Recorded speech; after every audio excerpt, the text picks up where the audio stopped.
Bueno, gracias, buenas tardes para la mayoría y buenas noches ya hacia más al sur del continente. Eh, un abrazo, mil gracias. Esta es una invitación que les hemos querido hacer eh, a propósito de la muestra Desbordes, que ya está en su última semana de apertura en el Centro de Arte Contemporáneo de Quito. Un proyecto que procuró pensar la intimidad desde los cuerpos de la discapacidad y que pues ha convocado a algunas artistas con discapacidad de Ecuador. Es la primera vez que un proyecto de artes visuales concentra a artistas ecuatorianos sobre todo, y eso es algo que todavía nos hace falta reflexionar, porque cada vez hay más inquietud y más ganas de pensar desde los cuerpos discas, también a partir de los relatos artísticos. Muchas gracias por la compañía y muchas gracias por aceptar esta conversación a todas ustedes.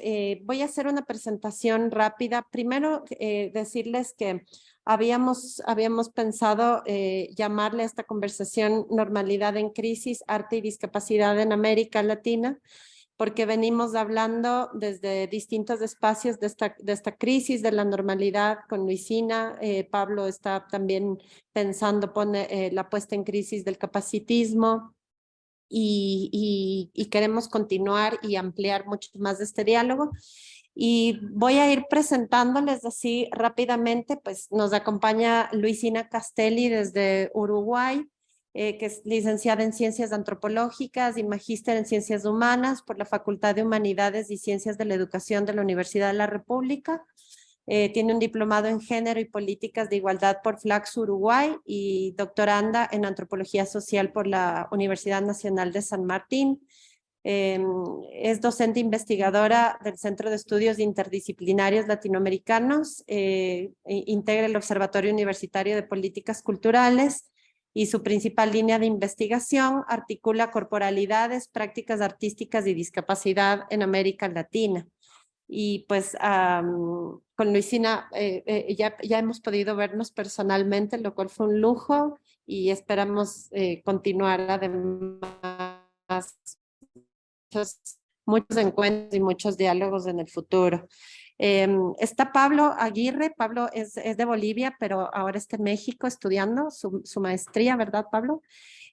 Pablo estudió arquitectura, es artista visual e investigador, egresado de la Universidad Católica de San Pablo en Bolivia, y desde su cuerpo hipoacústico ahonda de manera transdisciplinaria las relaciones entre el arte, la arquitectura y el cine.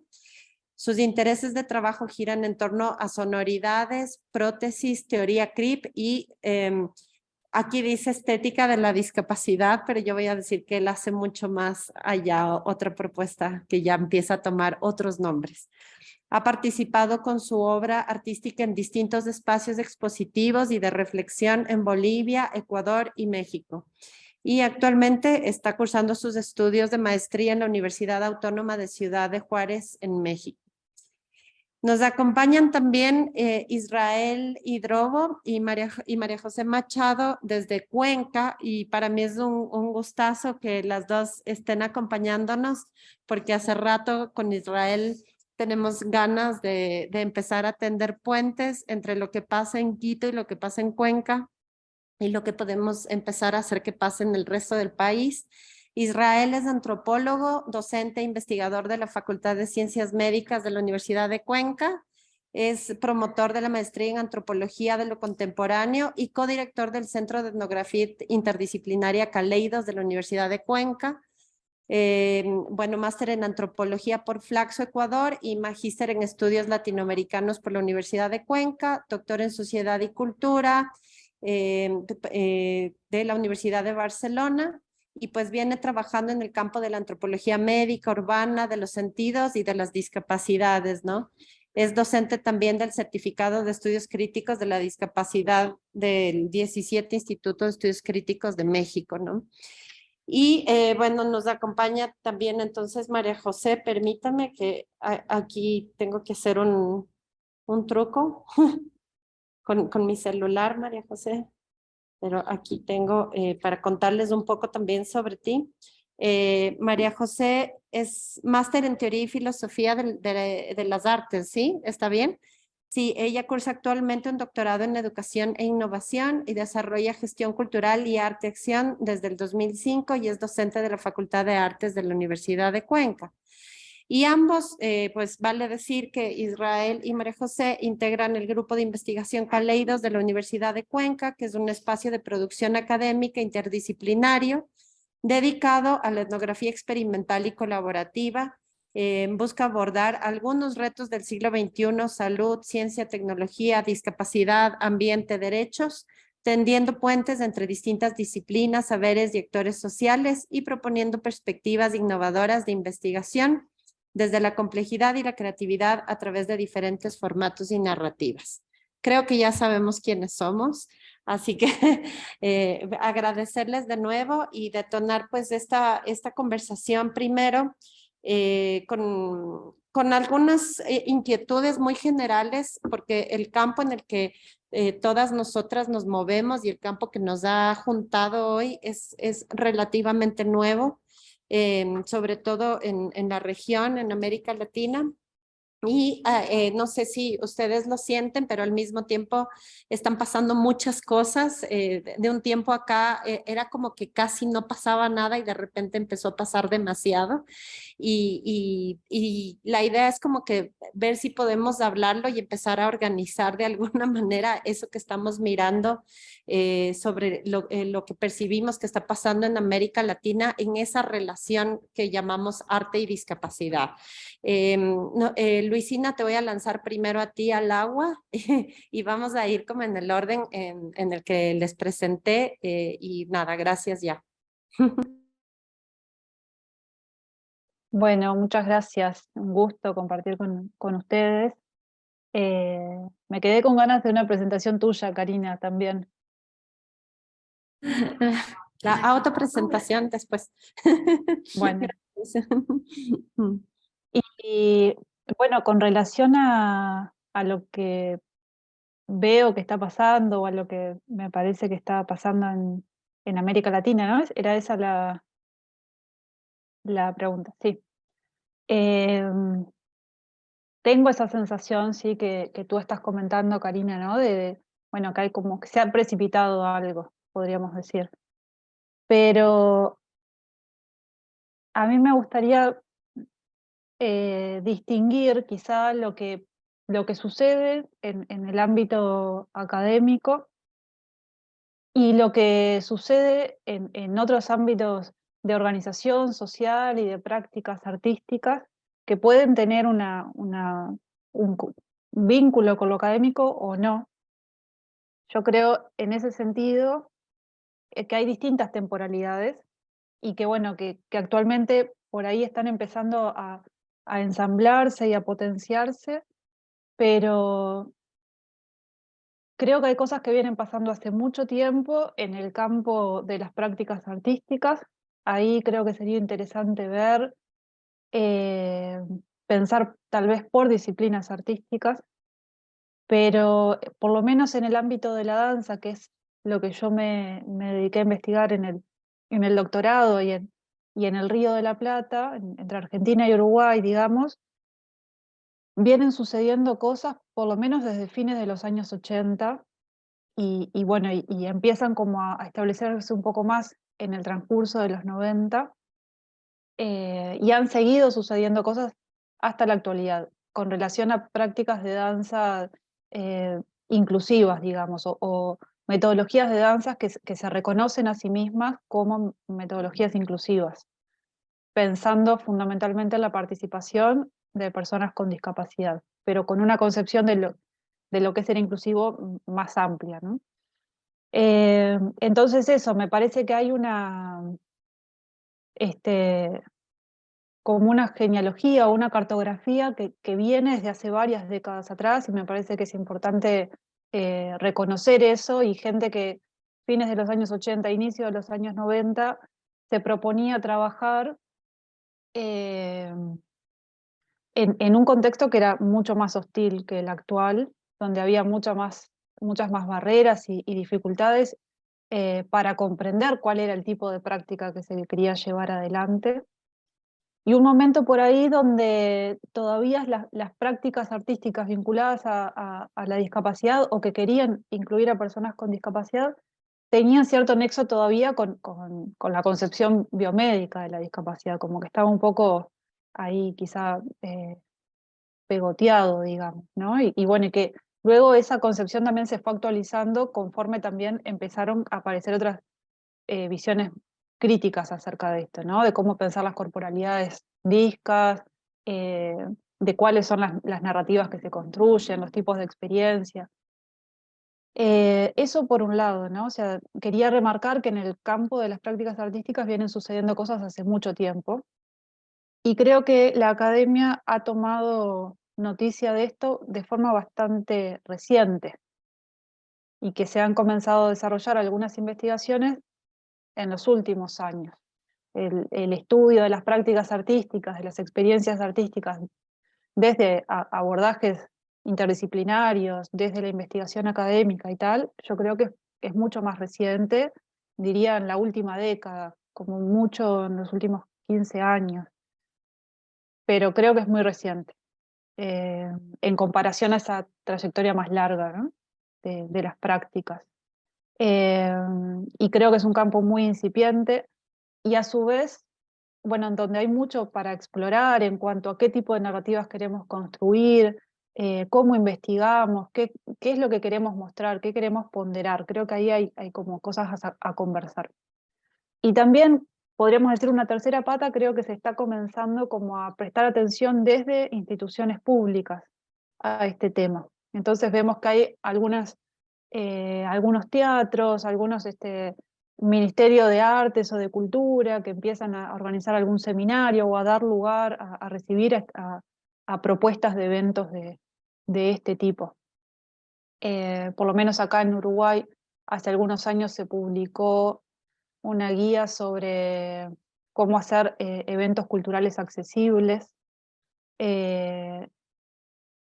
Han comenzado a realizarse algunos festivales de artes, de arte e inclusión o artes inclusivas, y creo que eso está como muy acompañado como por iniciativas desde colectivos, desde de organizaciones, que son quienes van como proponiendo, ¿no? Marcando un poco la agenda. Eso, me quedo por ahí. Gracias, gracias Luisina. Justo hay algunos de los puntos que has tocado que me gustaría ver qué dice Pablo, porque tú hablabas de tal vez revisar lo que pasa de manera como por disciplinas artísticas. Tal vez Pablo va a salir de eso y va a querer cuestionar un poco también eso desde su punto de vista y desde su trabajo. Sería interesante, Pablo, que nos digas cuál es tu perspectiva, cómo ves además desde tu investigación lo que están haciendo las artistas discas en América Latina, de las que tú conoces, qué es lo que sientes que está pasando, ¿no? ¿Cómo lo percibes? Para entrar en diálogo también con lo que ha dicho Luisina, si es que puedes también hacer alguna referencia a cómo ves el rol de lo institucional también, ¿no? Uh-huh. Pues hay el trabajo con las personas que estoy trabajando, artistas con discapacidad, tienen como eh, es como tratar de un poco rastrear, ¿no? Lo que es de alguna manera algo que corporalmente, ¿no? Nos involucra el hecho de nuestra historia de vida, ¿no? Y de la sedimentación de experiencias pasadas que van generando unas capas, ¿no? Unas capas en las que se van apareciendo estas discusiones, ¿no? En las que también yo como discapacitado me involucro, ¿no? Porque también es algo que pasa de cómo hay un modo también como decía Judith Butler, de la repetición del cuerpo, ¿no? De repetirnos una y otra vez para llegar a digamos, a este ser, a este cuerpo normalizado, que también pasa en las prácticas, ¿no? En las prácticas se tiende a llegar, digamos, a este modelo, digamos, hegemónico, ¿no? De práctica, ¿no? ¿No? Ya sea desde la danza, desde lo plástico, desde lo visual, ¿no? Y eso también configura, ¿no? Cómo esta manera de hacer, ¿no? Creo que es importante verlo de ahí, ¿no? Creo que desde lo institucional, pues hay al menos como ciertas limitantes, ¿no? Ciertas limitantes en las que yo estoy convencido que hay que empezar a abrir y empezar a como que incomodar, ¿no? De alguna manera, porque la institución tiene sus modos capacitistas de armar las cosas, de cómo se tiene que hacer, cómo se tiene que decir, cómo se tiene que armar las cosas, que a veces que conflictúa, ¿no? Y genera así como entro y al final dice, pues estoy entrando como a este modo capacitista, ¿no? Que a veces te empuja hacia ese lugar en el que tú tal vez no lo quieres hacer, o sea, porque tu cuerpo está expresando otras cosas y necesita sacar otras cosas que son necesarias que salgan, ¿no? Que se muestren o que se reflejen o que amplíen un poco esto, ¿no? Y creo que por eh, ahí es un poco, digamos, eh, digamos, ese quiebre, esos quiebres que voy teniendo con la institución a medida que voy trabajando, pues, mi trabajo de investigación en la maestría aquí en México. Gracias, Pablo, muchas gracias. Sí, es importante además porque eres de este grupo de gente quien además tiene la práctica artística también a la mano, porque es algo que vienes haciendo hace un tiempo también. No sé si es que entonces juntarse también como con esta reflexión, cómo han visto ustedes un poco lo que está pasando en esta relación arte y discapacidad, cómo lo están viendo ustedes y qué han pensado también. Bueno, quizás no sé, José, si puedo dar unas ideas y a lo mejor tú profundizar también en ello. A ver, yo quiero poner algunos matices, tal vez, ojalá no suene eh, pesimista también, pero tratando de mirar, poniendo como equilibrios y perspectivas. Coincido, digamos, siento que en Latinoamérica han venido pasando cosas, hay procesos interesantes, pero creo que también todavía sigue siendo esa división un poco desigual de las cosas que pasan en Latinoamérica. Yo puedo ver por una cercanía institucional, incluso familiar con México, un país sí donde hay una efervescencia y un vigor de una discusión bastante interesante, donde se ven cosas muy interesantes, donde cada vez hay más artistas, activistas, cientistas sociales que están haciendo cruces muy interesantes, reflexiones muy interesantes, muy críticas además alrededor de la discapacidad y sus conexiones interdisciplinares, incluido el arte. Argentina, bueno, siempre ha sido un espacio interesante de producción, de conocimiento, de arte y quizás no es la excepción. Pero creo que en el resto del continente no sé si tenga esta misma efervescencia. Lamentablemente, en Brasil siempre pasan cosas interesantes y siempre desconocemos lo que pasa ahí. Es decir, vivimos de espaldas, digamos, a ese país, casi como otro continente, cuando uno escarba, Brasil es muy interesante y seguro están pasando cosas muy interesantes sobre el tema. Y lamentablemente vivimos un poco como de espaldas a esa tradición, que es una crítica y autocrítica de los puentes que hemos podido hacer aquí en Latinoamérica. Pero yo, digamos, no puedo hablar de la experiencia más concreta de otros países, pero en Ecuador yo siento que todavía es un tema en el que hay pocos personas que están luchando por abrir unos campos en una reflexión profunda, interesante, comprometida sobre este tema. Yo veo, digamos, sí que pasa cosas, pero siempre veo y digo, es como, yo llevo años trabajando, pensando estas conexiones y conozco, digamos, pocos yo digo Quijotes, como tú, Karina, como María José, que están haciendo, propiciando estas reflexiones, estas conexiones, pero no hay mucho más. Es decir, siento que todavía es un tema que debería como contagiar con más fuerza en otros espacios y tal. Eso por un lado. Por otro lado, siento también que probablemente y va de la mano con esto, es decir, que por lo menos en Ecuador siento que todavía es un proyecto en ciernes, que todavía hay mucho por hacer. Siento que también el contexto siento que hay mucho por hacer también para construir públicos, públicos, más allá del público especializado que puede leer críticamente estas muestras, porque siento que sigue primando, digamos, una visión bastante, no sé qué adjetivo poner, pero bastante condescendiente entre la relación en discapacidad y arte. Siento que si a la final hacemos ya un ejercicio de sumas y restas, sigue primando esa visión de instrumental del arte, relacionado más bien al arte terapia y un ejercicio que de alguna manera en el fondo tiene una expectativa disminuida de lo que esperamos que pueden hacer artistas con discapacidad, de lo que pueden ser el propio arte. Sigo viendo que la mayoría de expectativas vienen a ser como estas lógicas más del arte como un divertimento, como un pasatiempo, como un espacio, si quieres, incluso terapéutico de tal, pero no pensar en toda la fortaleza crítica que realmente la discapacidad y la diversidad tiene desde la mirada del arte. Y creo que esto también está conectado no solo con los públicos, sino con las instituciones que hacen, que dan cabida al arte o que auspician.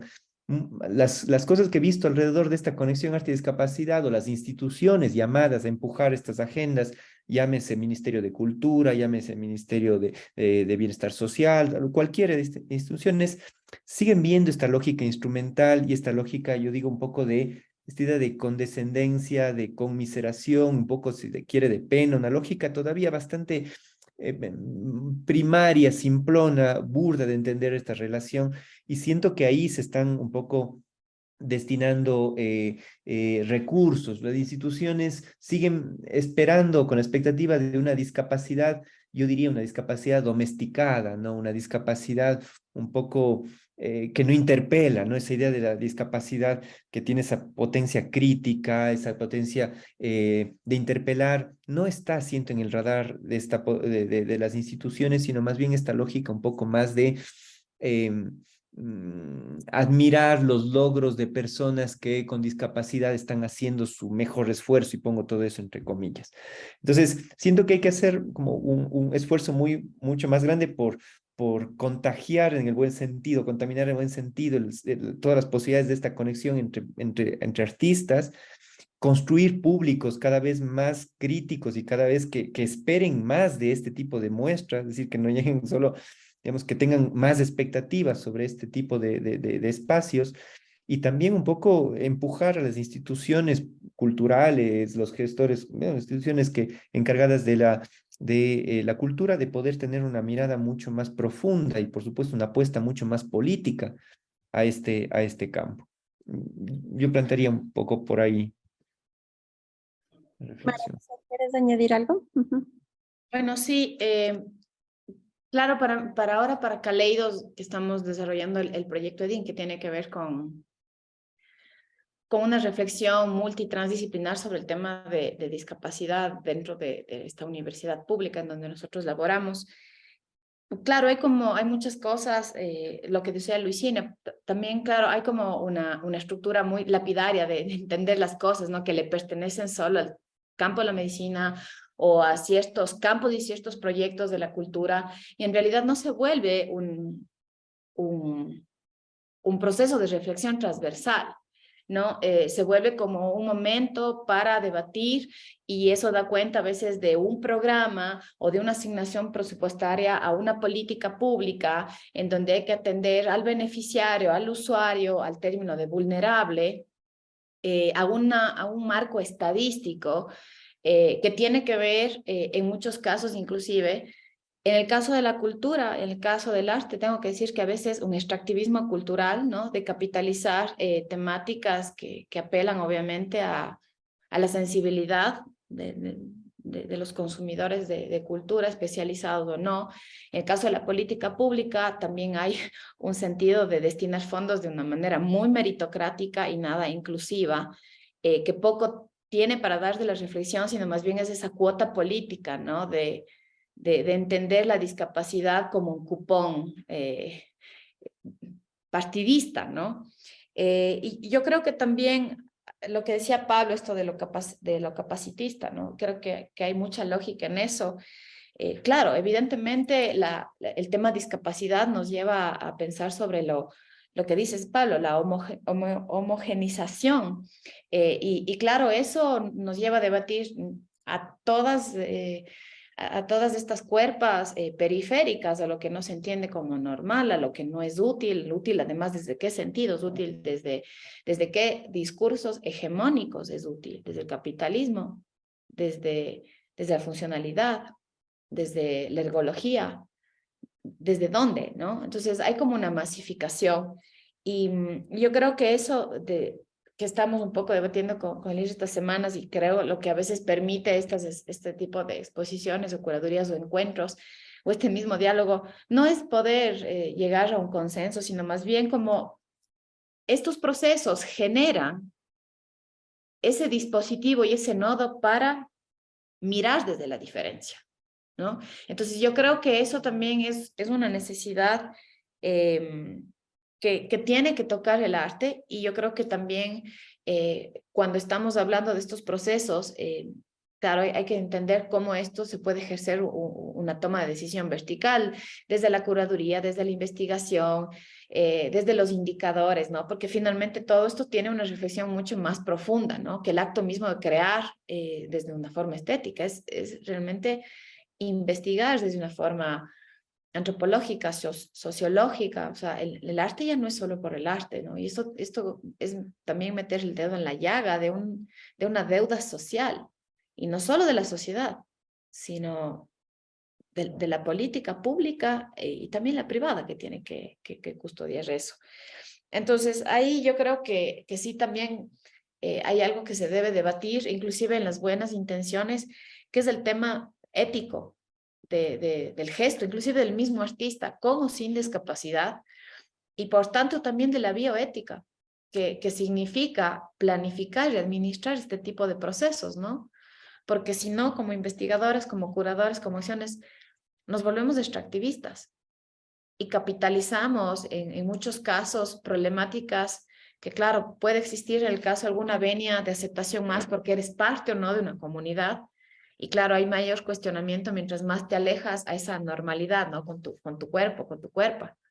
Entonces, eso nada más dejo así como unas reflexiones un poco que me parecían interesantes de lo que les escuchaba a todos y a todas. Gracias, María José. Yo estaba escuchándoles y estaba pensando, escuchando la comparación un poco de las realidades que Israel está haciendo con respecto a los países grandes de América Latina y lo otro.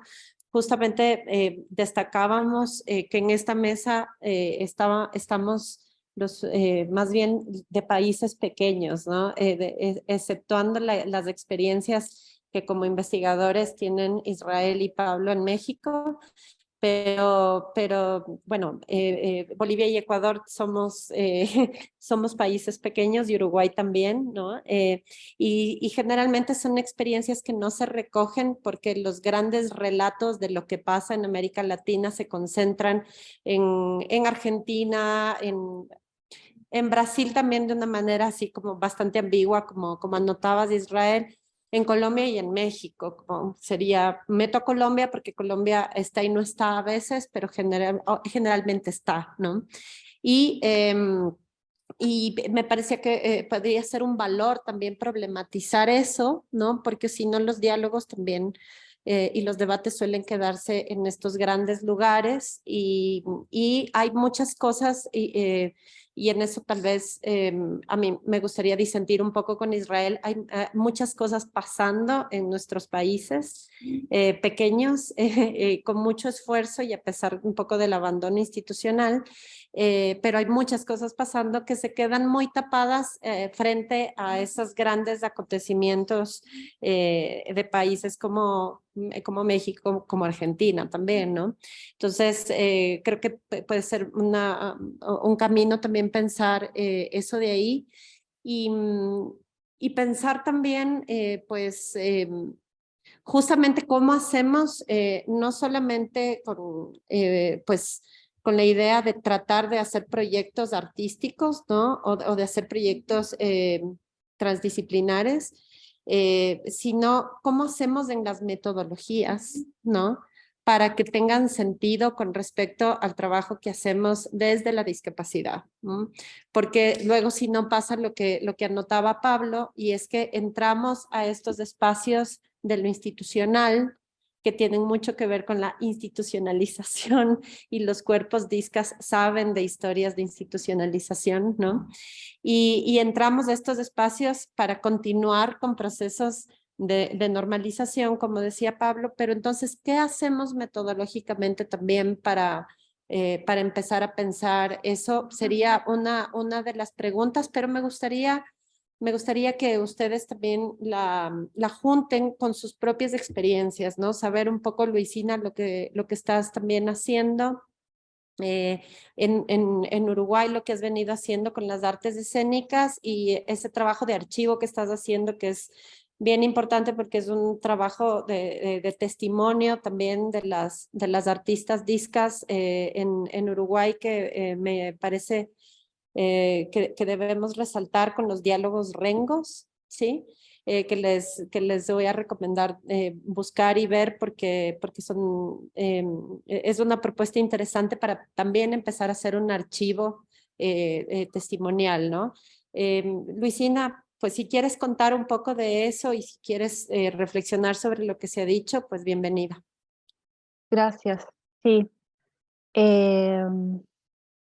Bueno, con respecto a las metodologías, yo hablo desde mi lugar como investigadora, ¿no? Como que pienso cómo procedo como investigadora, como antropóloga, pero también algo que me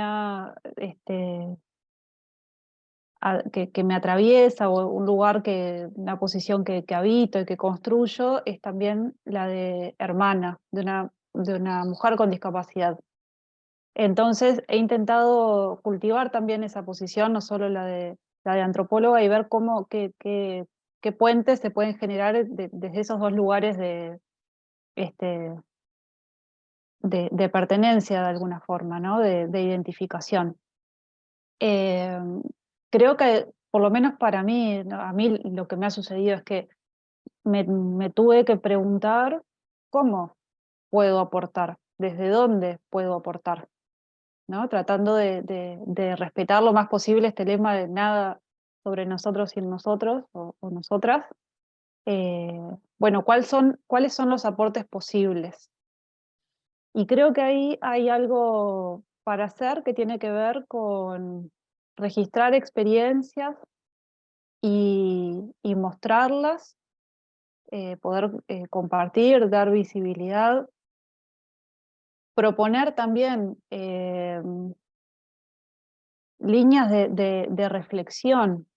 Por ejemplo, suponemos que las artes tienen cosas para aportarles a la discapacidad, pero tal vez sea mucho más lo que la discapacidad tenga para aportarle a las artes, en términos de construir determinados posicionamientos, abordajes sobre las corporalidades, metodologías también de cómo se forman las y los artistas, ¿no? O sea, las escuelas de formación, qué supuestos en torno a los cuerpos tienen, quiénes acceden a esos espacios de formación y quienes históricamente han quedado excluidos de esos espacios porque, bueno, había determinada normativa que impedía que participaran, o porque las infraestructuras eran inaccesibles, o porque no, bueno, por distintas razones, ¿no?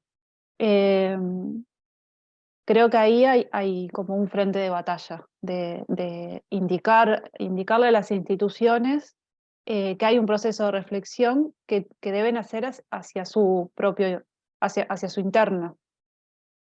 Y eso es un camino también difícil de transitar porque las instituciones creen que por hacer un poco ya es suficiente, o porque organizaron un festival, bueno, cumplieron con el tema, pero no se hace un proceso más agudo de desmantelar sus prácticas y sus enfoques capacitistas.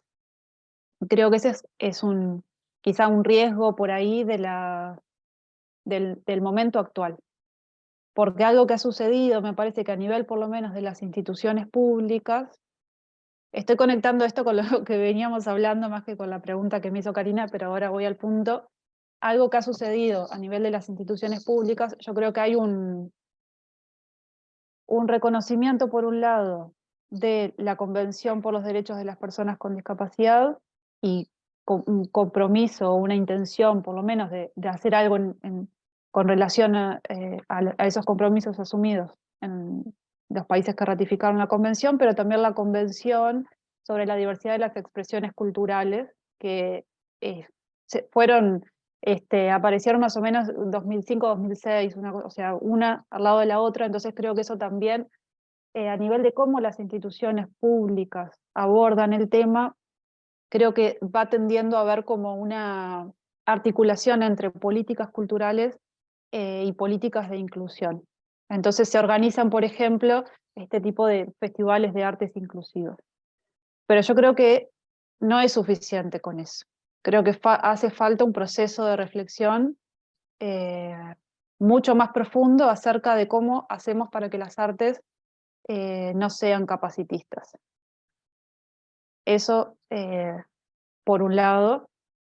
Y con relación a las metodologías, esto que Karina comentaba, a mí algo que me ha sucedido es que he sentido la necesidad, que es lo que me ha parecido más ético y de hacer, que es generar espacios de diálogo, ¿no? Que no sea solo mi voz,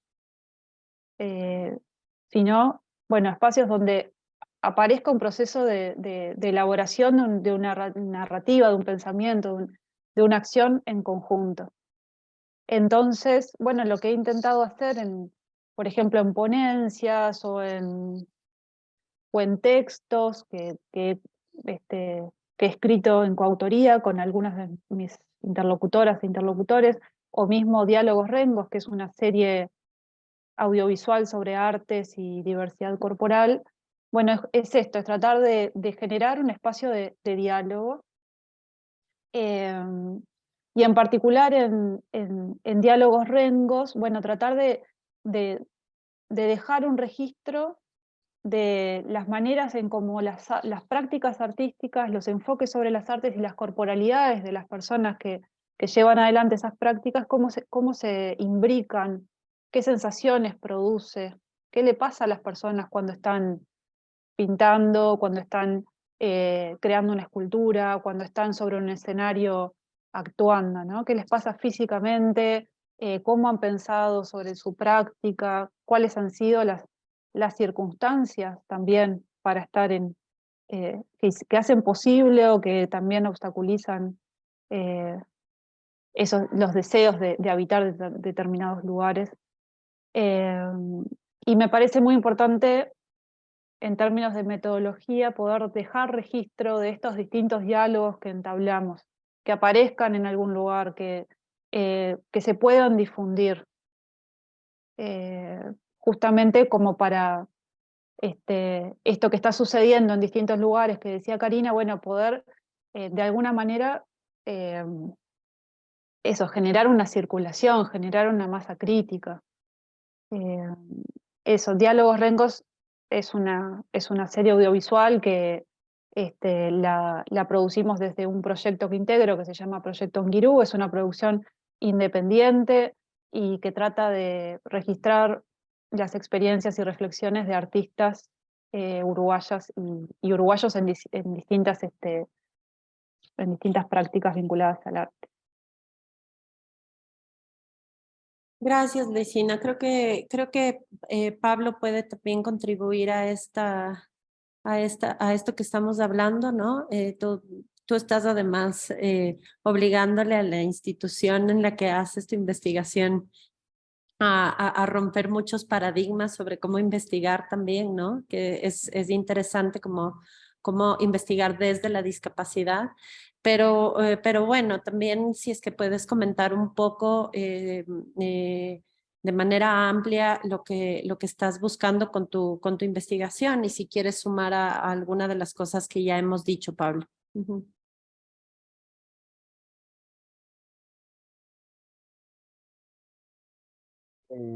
Sí, no, yo creo que, bueno, hay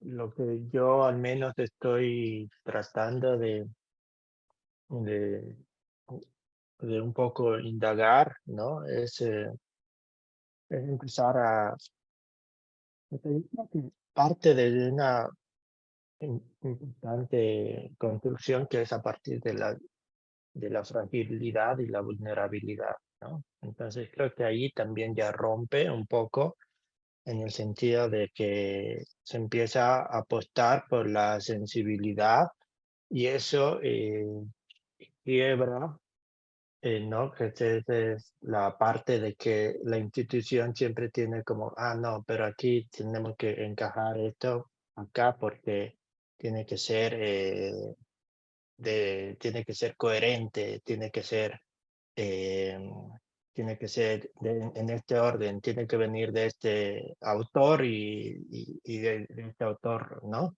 Como si estas cosas no nos realmente afectaran, ¿no? También como creo yo, también cuando indagamos teóricamente, ¿no? Yo creo que, digamos, apostar desde esta fragilidad y vulnerabilidad es también cómo se involucran estos procesos, no solamente en la práctica artística, sino como en la interrelación, ¿no? Con los otros artistas, ¿no? Y yo creo que ahí también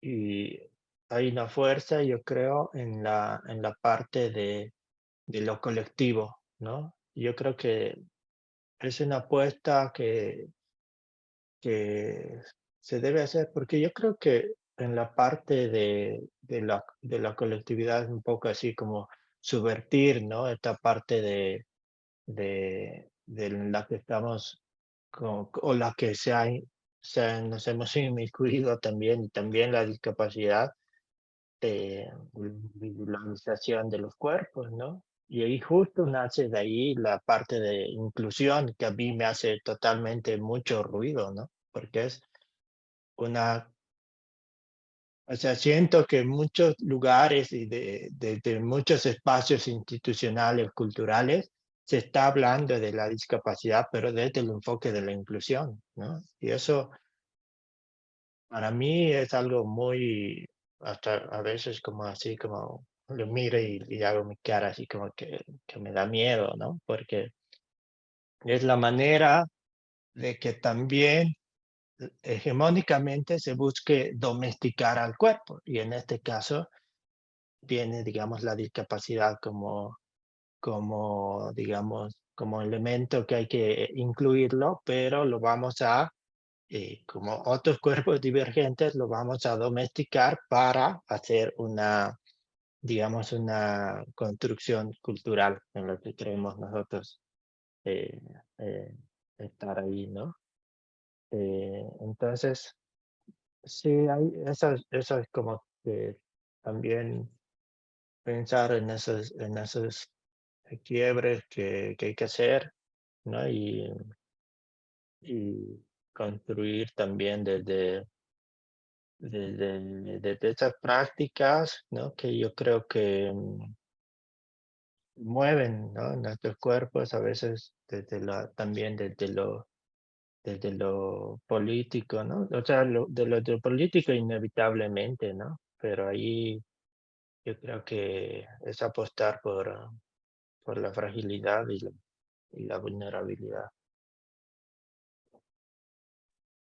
Gracias, Pablo. Me quedó también en la cabeza ahora que decías de esto del problema que tenemos con lo de la inclusión, también pensando en la educación de artistas que apuntó Luisina, ¿no? Los espacios de formación para artistas con discapacidad, que ya decir espacios de formación a mí me conflictúa, pero esto es muy interesante porque en la exposición que hemos hecho aquí en el CAC, en Desbordes, ha habido también comentarios de por qué hay demasiada obra que se conecta con lo tecnológico, o sea, con soporte de video, por ejemplo, y luego entonces explicar que también es ese el soporte que está a la mano de muchas personas con discapacidad, que además no han podido acceder a ciertos espacios de formación.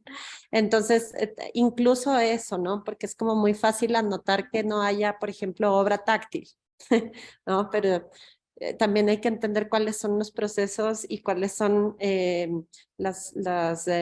precisamente los materiales que las mismas artistas con discapacidad han podido aprender o han querido aprender a desarrollar, a manejar, etcétera, ¿no? Hay como todo un proceso ahí.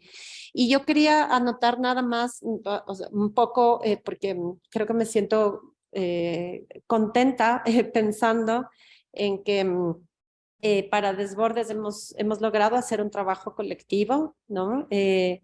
En donde además las mismas artistas con discapacidad lograron en un diálogo con todo el equipo involucrado del museo, con la gente de museografía, con educación, con la gente de mediación comunitaria que encabeza este proyecto, lograron crear un vínculo, un diálogo en donde todas estaban dispuestas a contaminarse las unas a las otras, ¿no? Que creo que metodológicamente era lo que más nos interesaba que sucediera, ¿no? Han pasado muchas cosas, pero esa era tal vez la principal. Para entender además que aquí no se trataba de hacer el favor, un poco lo que anotaba María José hace un rato, ¿no? Como la institución haciendo el favor de traer la discapacidad, sino que aquí lo que íbamos a detonar era una relación de interdependencia para poder sacar adelante este proyecto que nos interesaba a todas. No sé entonces si por parte de Caleidos quieren también observar al respecto de estas temáticas que han anotado Luisina y Pablo también, un poco los temas de metodologías y un poco también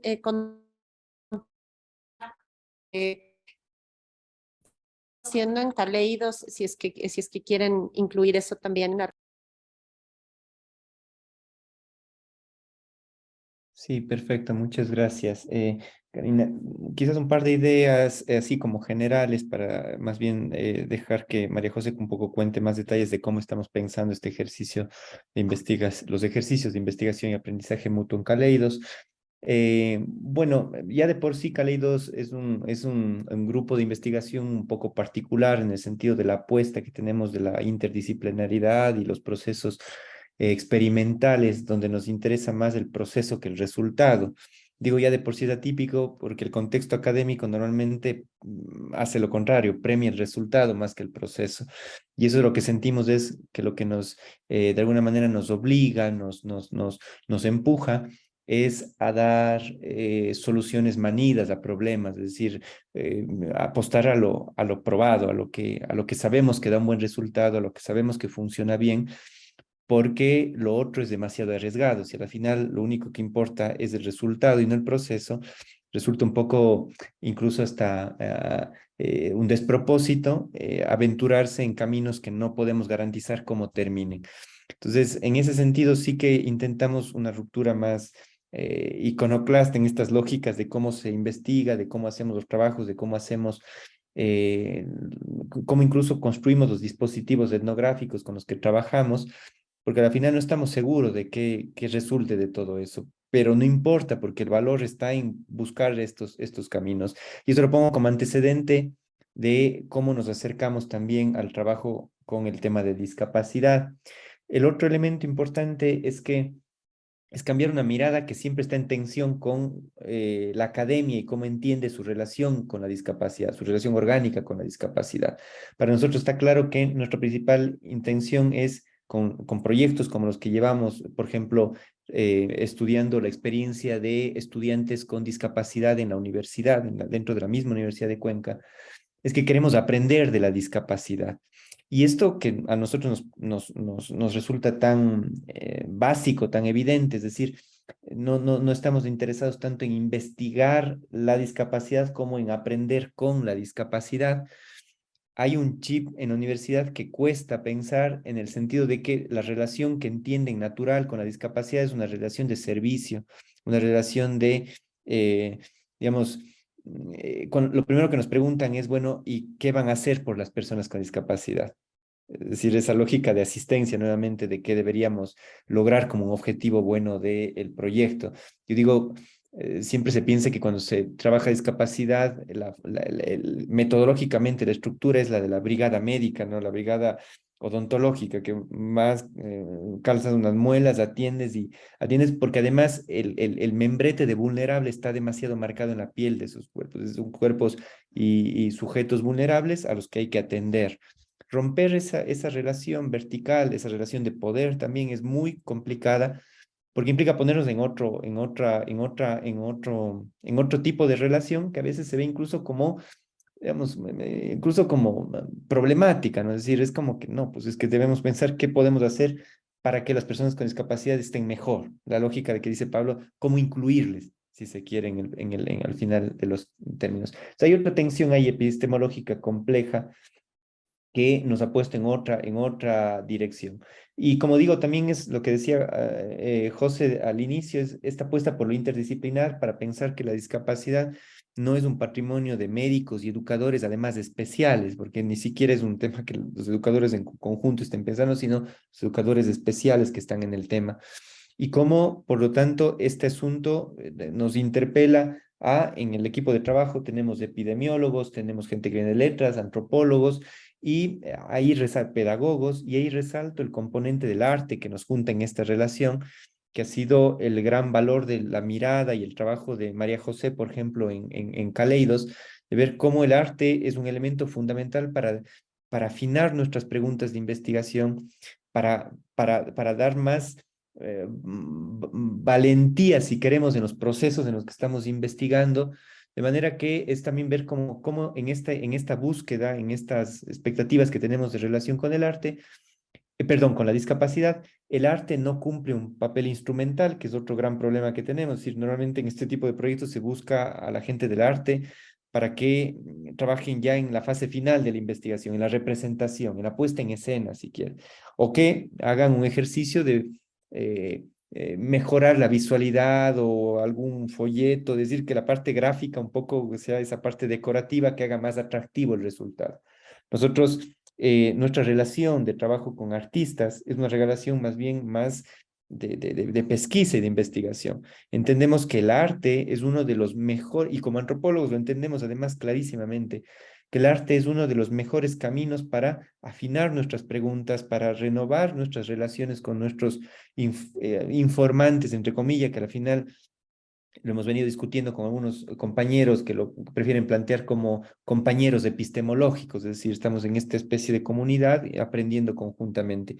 Y el arte ahí ha sido un elemento que ha decantado cosas muy interesantes. Y lo pongo como un ejemplo de cómo esta relación diferente, más respetuosa, más integral con el arte, nos beneficia de una manera muy importante a los investigadores sociales y genera otros caminos, por decirlo así.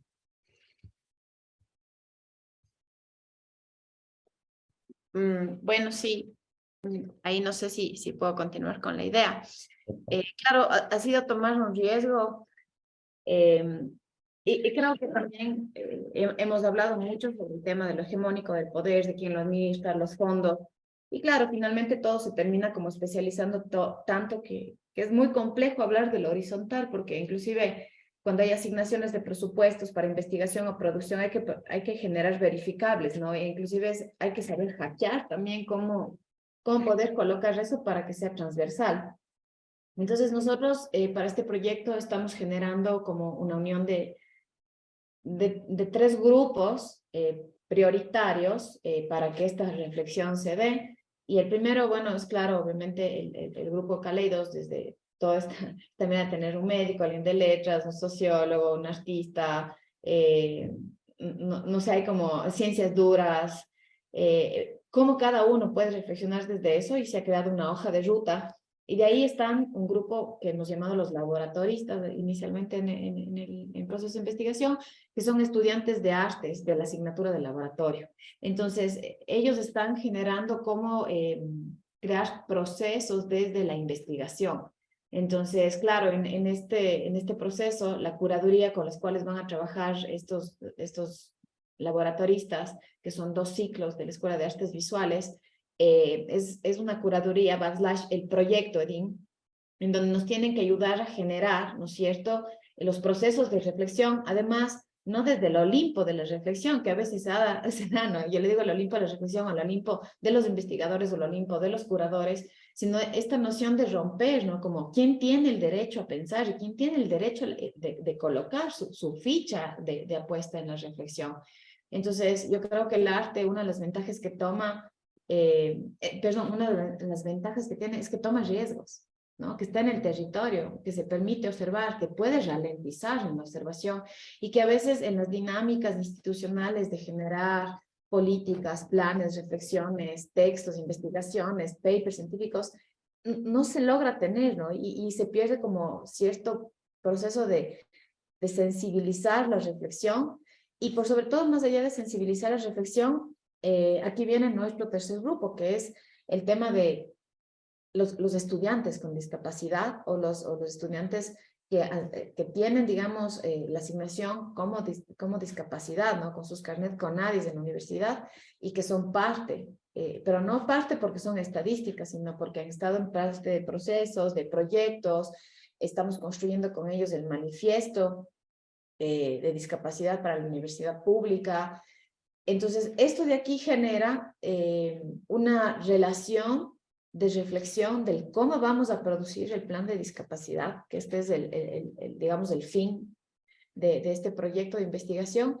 Y estamos arrastrando estrategias del arte comunitario y del arte relacional, como esta voluntad de llegar como una práctica pedagógica, pero también como una práctica de vida, ¿no? Y también estamos arrastrando el principio de la extensión universitaria, ¿no? Es ¿a quién va la investigación? ¿A quién beneficia la investigación? ¿No? A veces también pensamos en los espacios de poder y en los espacios también de privilegio, y lamentablemente a veces el museo, como la academia, son espacios de privilegio, lamentablemente. No debería ser así, pero son así. Entonces, el momento en que nosotros queremos generar este proceso de fanzinoteca, que va a ser un proyecto de reflexión más editorial, donde van a llegar como muchos puntos de la investigación en distintos tomos, lo que nosotros queremos es producir lo que decías un poco, Luisina, ¿no? Como ¿cuál es la función social del arte? ¿Cómo estamos formando el arte? ¿Cómo estamos formando a los investigadores? Y las reflexiones que dice Pablo e Israel, ¿no? Son súper valiosas. Igual lo que vos dices, Karina, no es que no exista una voluntad desde la institución, ¿no? Más bien lo que yo me refería es que a veces hay un porcentaje para cada cosa. Y esa especialización de las asignaciones presupuestarias también, lamentablemente, frustra un montón de procesos. Entonces, hemos hecho una línea de investigación que es un maravilloso cóctel, que está como conectado con además varias generaciones. Yo creo que eso es importante. Consideramos como Kaleidos que es importante no escuchar solo las distintas maneras de pensar, sino también entender las distintas generaciones de ese pensar. Entonces, por ahí va un poco la la apuesta de este año con el proyecto EDIN. Gracias, María José. Muchas gracias. Bueno, en honor al tiempo que les hemos quitado, además por el tiempo de espera que también tuvimos en estos últimos 10 minutos, quisiera cerrar solamente con algo que creo que va a llegar más hacia los afectos. Creo que todas nosotras hemos iniciado en este camino viendo algo o experimentando algo o presenciando algo hecho por artistas con discapacidad que nos llevó a ampliar mucho más nuestros horizontes. Y me gustaría que lo digamos, sobre todo si son trabajos de Latinoamérica, ¿no? ¿Qué trabajos o qué proyectos ustedes evocarían en este momento como algo que debemos empezar a tomar la atención, incluso si pudiéramos escribir en algún momento una cartografía o pudiéramos mapear, ¿no? Lo que ha pasado y lo que está pasando? ¿Qué es algo que ustedes dirían, esto es algo que necesitamos recordar, ¿no? O que fue importantísimo en algún momento también para pensar lo que estamos pensando ahora? No sé si por ahí, Luisina, algo de lo que has visto o la gente con las que has trabajado, pues a mí conocer la gente con la que empezaste los diálogos Rengos en el proyecto de danza inclusiva, pues fue muy importante, pero no sé tú cómo lo ves por ahí. ¿O qué proyecto tú podrías decir, esto de aquí habría que recordarlo por sus distintos aspectos? Ujú. Es difícil la pregunta. Es difícil porque es difícil seleccionar. En mi experiencia, creo que he conocido mucha gente que me ha enseñado muchas cosas valiosas, ¿no? O sea, artistas que trabajan de forma individual, digamos, ¿no? Por ejemplo, artistas plásticos, escultores, y después gente que trabaja eh, en equipo o integrando compañías, en particular en el ámbito de la danza o del teatro. Eh, no sé si puedo seleccionar uno, o sea, creo que es importante decir que hay que rescatar la experiencia. Rescatar tal vez no es la palabra más adecuada, pero poder acompañar y colaborar en dar visibilidad a los procesos de reflexión que mucha gente está realizando, porque a veces creo que hay un conocimiento muy valioso que a veces se desarrolla de forma por ahí individual y que esa persona, al no tener como interlocutores, eh, tal vez es un proceso de reflexión que queda ahí, ¿no? Entonces yo estoy segura que hay muchas más experiencias y procesos súper valiosos que todavía no conocemos. Y que ahí hay una tarea nuestra de buscar y de hurgar y de seguir tendiendo puentes y diálogos. Por ejemplo, creo que en el ámbito de la danza, creo que una experiencia interesante que se impulsó fue la creación de una red latinoamericana de danza e inclusión hace algunos años, eh, porque hay muchas compañías de danza que buscan generar un trabajo no excluyente y metodologías no excluyentes.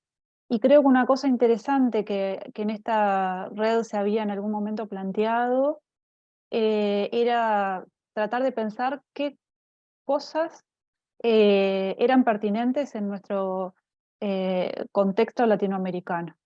Como esto de tratar de generar una reflexión situada. ¿Qué es lo que nos interesa en América Latina o en los distintos países de América Latina? Creo que ahí hay una cosa importante también para atender, ¿no? O sea, lo que sucede en América Latina, nuestras inquietudes, las cuestiones que nos interpelan, que nos movilizan, ¿son las mismas que las de otros lugares? Capaz que en algunos aspectos sí, pero seguramente también haya algunos rasgos propios. La cuestión de la desigualdad social en América Latina a mí no me parece un aspecto que debamos como pasar por alto. Creo que no solo es un factor que precariza la vida de las personas, sino que también colabora en esto de que haya tantas experiencias que permanezcan como con poca difusión o con poco conocimiento, ¿no? Y también porque las artes muchas veces tienden a tener un enfoque elitista. Entonces ahí yo creo que hay como una separación que tenemos como que colaborar en desandar. Pero sí creo que hay mucha gente que está haciendo un trabajo muy valioso y que tratar de mostrar, de generar registro, de elaborar una cartografía colaborativa o como queramos llamarles, sería algo sumamente valioso. Y ahora que anotaste todo esto, sobre todo con lo del trabajo, la relación trabajo y discapacidad que es tan problemática, entonces se entiende mucho más cómo influye estas situaciones de precarización en América Latina, ¿no? Con respecto a estas cuestiones. Sí. Pablo. ¿Qué es esto? Dice, hago el amor en mi mente para ahuyentar el frío, ¿verdad? Más vida en una zona de abandono social. No alcanzo a ver bien el nombre de las autoras. ¿Puedes contarnos? Ay, perdón. Ahora sí, les cuento un poco. Es Catarina Inés Gómez Moraes. ¿Me escucha?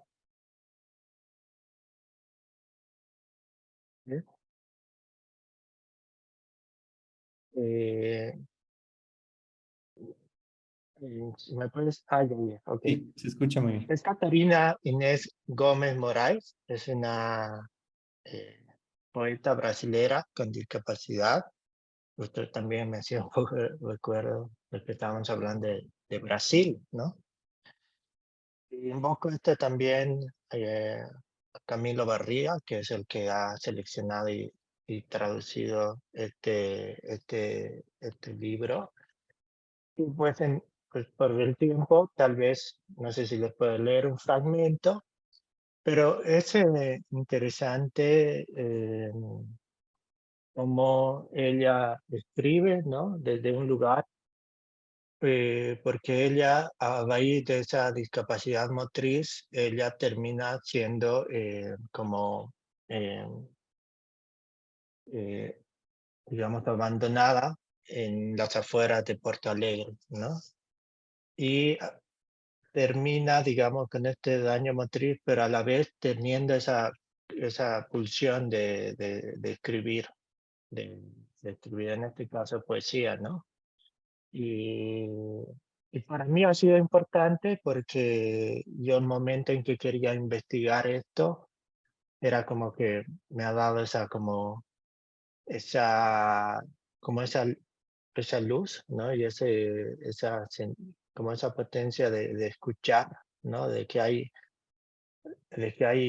esta sedimentación de cosas que van apareciendo, ¿no? Y que pues nos van atravesando de alguna manera y que a veces, eh, como en este caso, eso es como un poco desconocido, pero que tiene una poesía muy potente, ¿no? No sé si les puedo leer un fragmento o ya estamos sin tiempo. Si no es muy largo, dale, Pablo. Ajá. Ya. Leo un fragmento. Prematuro, nacido fuera de horario, fuera de tiempo, fuera de la razón. Ha pasado tiempo.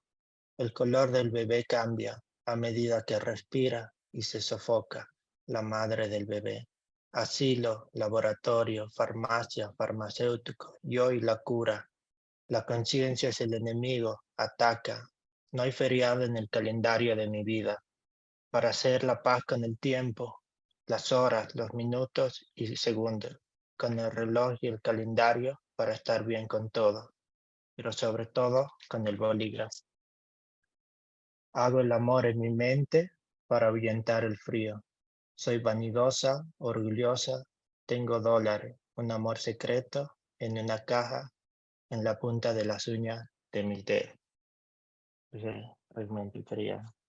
Pablo, ¿puedes mostrar otra vez la portada en la cámara? Ujú. Dale.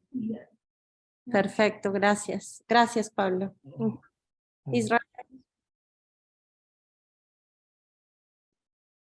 Sí, yo apuntaría solo un par de cuestiones justamente en el proyecto, bueno, en Kaleidos, el proyecto que estamos trabajando. Una de las cosas que estamos construyendo, recién realmente comenzando, es una especie de catálogo virtual de artistas y obras, intentando rastrear en Latinoamérica lo que sí hay y que a veces hay un poco como que raspar o tirar de un hilo, ¿no? Es decir, que van saliendo también como muchas cosas de esto tan interesante como hacer una cartografía siempre parcial, siempre incompleta, pero que nos permita como ir teniendo como más perspectiva de las cosas que van pasando, ¿no? Y descubriendo también como cosas. Entonces estamos en ese empeño con estudiantes de arte. De hecho, estamos construyendo esta especie de catálogo. Y ahí solo hago un paréntesis porque creo que es un valor interesante que de alguna manera estamos todos comprometidos y María José dice hackeando un poco este asunto, de es que hemos logrado que estudiantes de arte estén conectados con esta reflexión, con estas búsquedas, tengan esa avidez de estas cuestiones, que ya es un avance y algo, un paso como importante, igual que mis estudiantes, por ejemplo, de medicina, donde estamos trabajando, tenemos en el curso una reflexión potente sobre estudios críticos de discapacidad, y ellos me dicen, es que nunca ha estado en nuestro radar, nunca ha estado en nuestro pensum, por supuesto que no, nunca ha estado esta discusión aquí. Nos parece ese reto tan importante y lo estamos intentando hacer en la academia pasito a pasito, de que los profesores de arquitectura estén trabajando estas conexiones, igual que los de ingeniería, igual que los de arte, igual que los de... Entonces ahí hay un camino. Yendo, digamos, a la consulta concreta, y coincido con Luisina de que es difícil como escoger alguna obra o algún artista, pero sí quiero hacer mención, por ejemplo, al Manifiesto Albino de Nicolás Sandoval, digamos que tú conoces, ha sido parte de la obra que tú has mandado, porque en las conversaciones que hemos tenido en Kaleidos nos ha parecido un dispositivo súper importante, digamos, de esa voz y esa voz que emerge desde la vivencia y que interpela y que, y que para nosotros ha sido una motivación y un ejemplo de algo que queríamos hacer. María José mencionó, estamos construyendo un manifiesto colectivo en la universidad entre profesores, estudiantes, y que tiene esta lógica más performática. Lo hemos trabajando como una especie de, como de collage a partir de talleres, de vivencias, de puestas en escena, pero en el fondo la matriz que disparó todo este esfuerzo que nos estamos haciendo ya durante 6 meses, y lo vamos a hacer por 6 meses más, fue la obra de Nicolás Sandoval y la potencia que vimos en el manifiesto y todo lo que evoca ese manifiesto.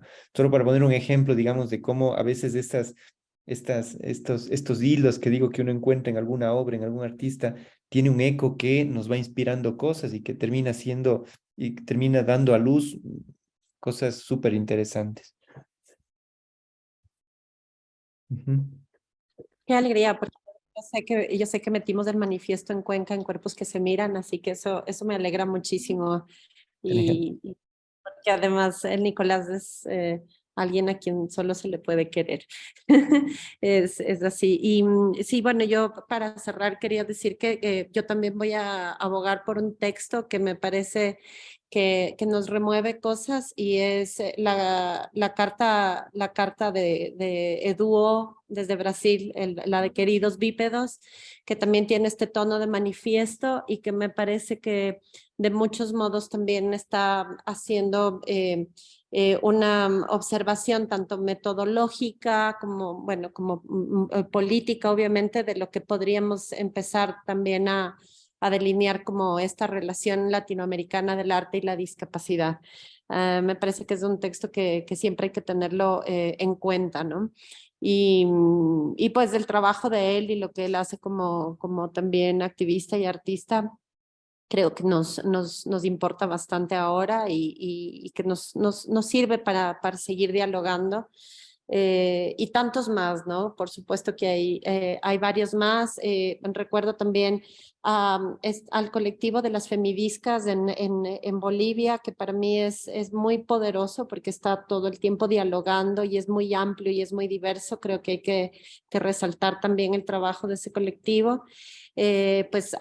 También aquí en Quito, lo que están haciendo, bueno, en Quito, en Ecuador, porque no todas están en Quito, lo que están haciendo la colectiva de las discas, dislocas, y que muchas de ellas también dialogan con el arte y algunas de ellas forman parte de Desbordes también. Así que, bueno, creo que ahí en esas relaciones entre feminismos y discapacidad también hay mucho para reflexionar. Muchísimas gracias. Ha sido pues como una carrera hacer esto. Ojalá que esto solamente sea como el primer momento para algo que se siga ampliando y que podamos seguir trabajando juntas y pensando juntas y precisamente construyendo de manera colectiva, que es lo que tiene sentido a la final. Y nada, agradecerles, Luisina, Pablo, Israel y también a María José, que tenía que irse, ¿no? Por su tiempo y por todas las ideas que compartimos. Muchísimas gracias entonces.